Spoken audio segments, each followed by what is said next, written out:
Hey, it's Corey with Creative Roots Art by Corey. Welcome to my studio. So today I'm in a collaboration with a Common Canvas group, I guess, and this is a Common Canvas in pink. So everything you're seeing today is going to have pink themed. So I just wanted to show you quickly. I am going to be putting a beautiful little picture, a winter picture, on this. So now this is a solar top, but obviously we're inside. So just for ambiance, I was going to show you guys. I love these little fairy lights. I get these on Temu. They have 3 settings. One that's a little bit slower, and then just steady. Okay, I'll put them in there for now. So I have a couple different ideas that you can do with this. Back, and I want to show you a couple of my different paints. So I'm an artist. I use, just to give you that ambiance, pretty much acrylic paints, okay? I don't have specific colors necessarily, so I just wanted to show you guys a couple of the different brands I use. So this is Top Notch, which is Joann's. You know, it's their brand. Very inexpensive, and it's good. It's a good acrylic paint. So in everything, you're gonna find that you get some that are better than others, right?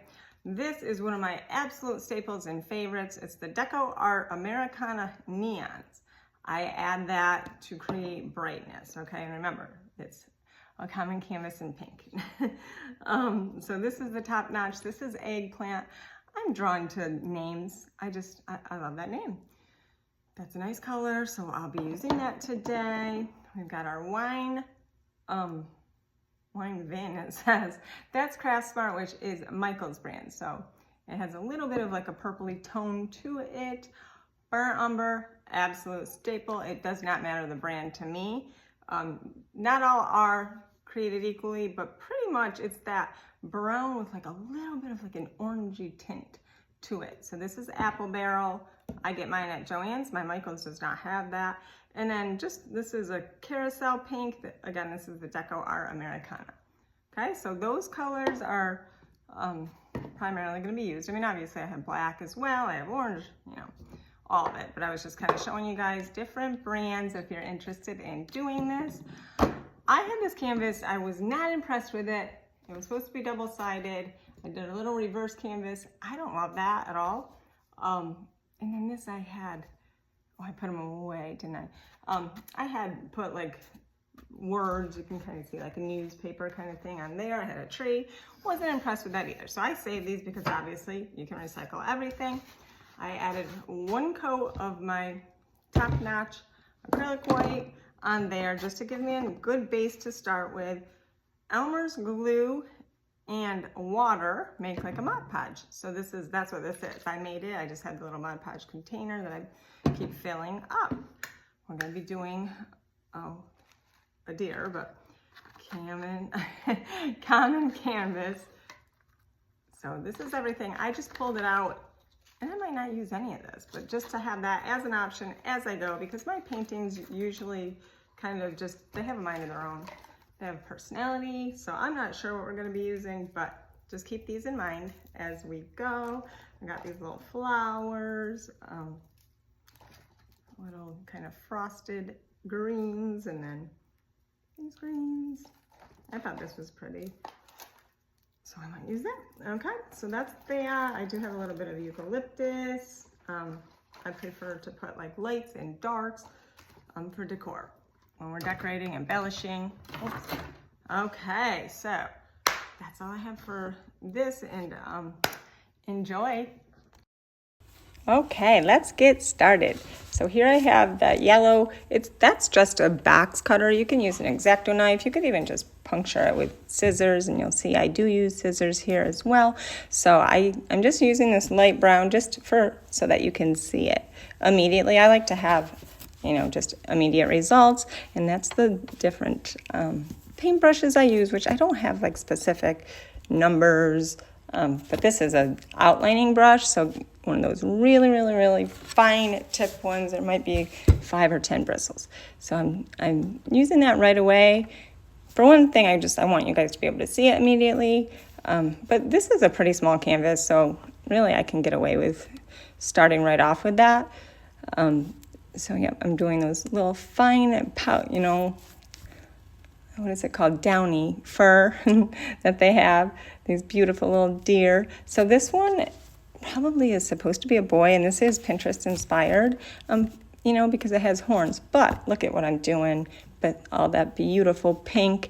So I feel like this is a girl, and this will become like a piece of your, or could be, Christmas decor. So notice that I'm putting contrast in. I used all those different pinks, the wine, we're adding white so that it looks more realistic, right? The key is dimension. I like to use texture, so I did add a hint of the baking soda, just a little bit. I just kind of, you know, shake it into, I think I did it in the white and the green. And again, that's just another way to get a little bit of texture. I don't use it often unless I'm not doing a lot of detail, but I felt like it was okay here because, you know, I put it on his little fur, the white fur. So, and this that I have right here in my hand, that was a palette knife, and it's pointy at the top, and I use that in so many different ways, guys. I turn it and twist it. There's just so much to it. And I do paint parties, and I show you in detail, you know, how to use every single thing that I'm doing right here. So I did add this. They're supposed to be, you know, kind of like branches behind him, right?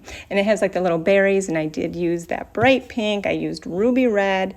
I think I used the wine, and then I used a hint of white because that's going to make them look, you know, like they pop. But I end up not even using those because they're really hard to cut out.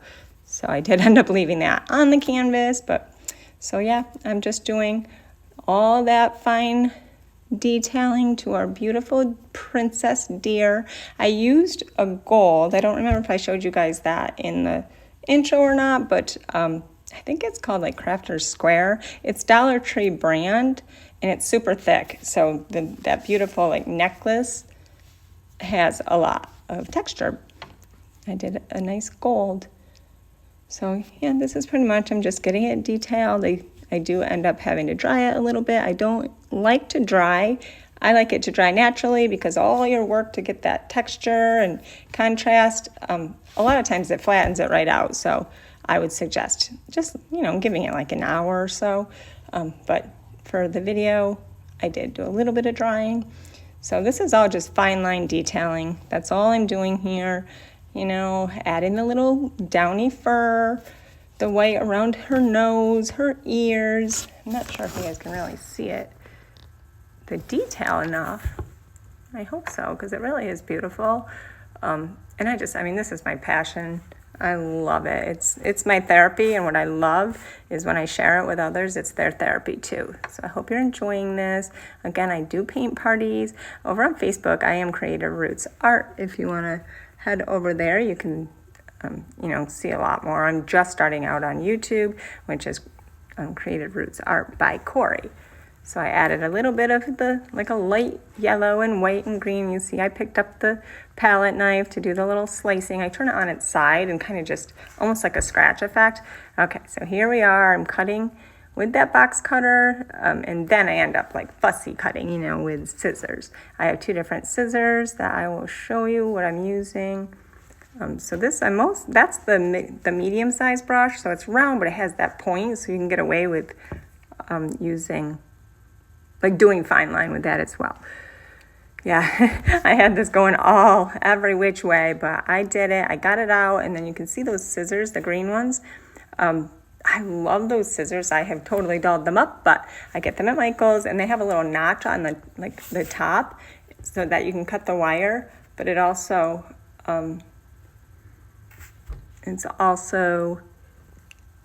can act as, you know, scissors for cutting, but I dulled them, so I use those gray and yellow ones, and I try so hard to be careful. I got them at Walmart. I think they're like Whiskers. If you guys need to know, drop me a comment and let me know if you're interested in what scissors, because they are really good fabric scissors. I have 2 pair of those, and I felt like it was okay to use them here because, you know, on the canvas, because that texture is, you know, kind of like a fabric.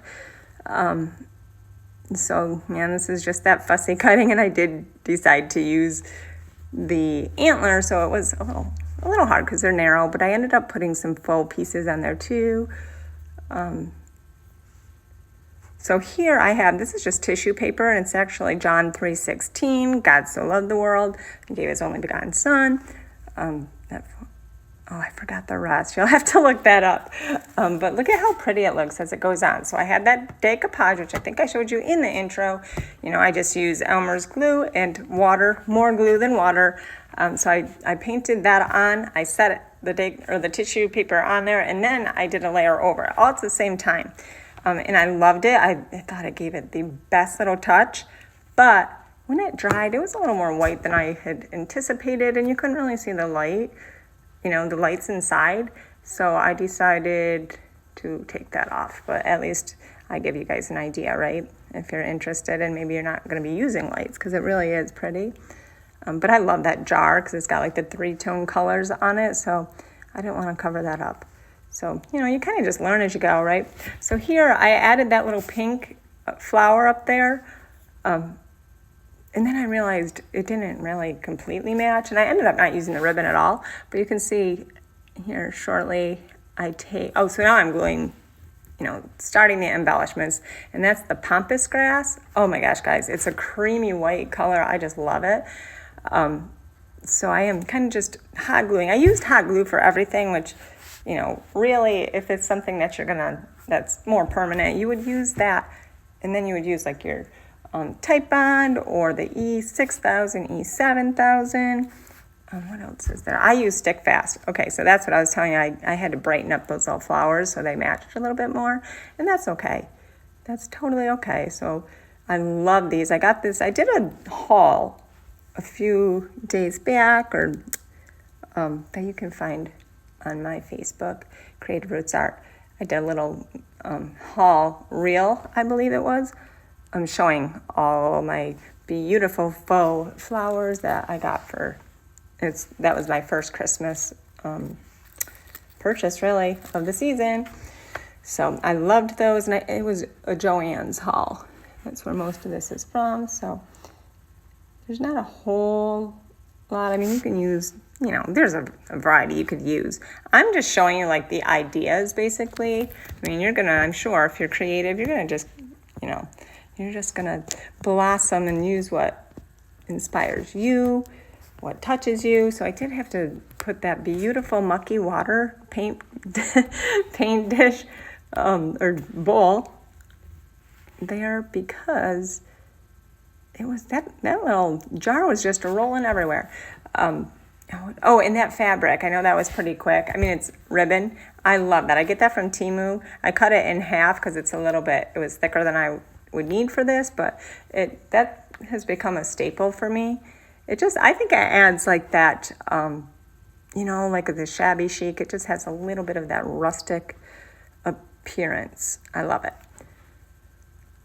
I love it. And then this is one. Now that's just a sample. I'm not going to sell the candlestick, but this is an idea. You can create like a centerpiece using a candlestick. So I didn't adhere it to that. I tried to adhere it like with the hot glue just while I painted it, but it really doesn't work well. You would definitely need more than that. But you know, this is a really quick one, but there you have it. This is what it looks like when it's done. I just think it's stunning. And you can take it off. I don't think I did it on here. So I hope you enjoyed this. And if you like what you see, I hope you subscribe for more. You guys have a blessed day.